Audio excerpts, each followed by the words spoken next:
আজকে আবারও লেকের পাড়ে আসছি। অনেক বাতাস, মানে এত ঢেউ। আমরা গাড়িতে যাচ্ছিলাম, একটু নামলাম। আপনাদের ভাইয়েরা গাড়ি দিয়ে আছে, তাদের সাথে আপনাদের একটু দেখেন।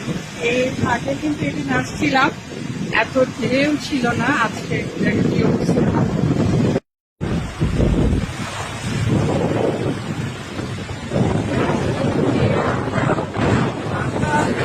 মানে দাঁড়ানো যায় না।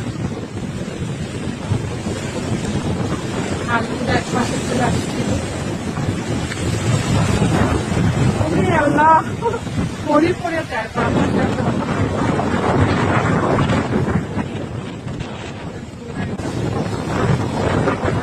সাউন্ড শুনেন, কত বাতাস। সাউন্ডে বুঝতে পারতেছেন। আর যে দেখেন গাছ ছিল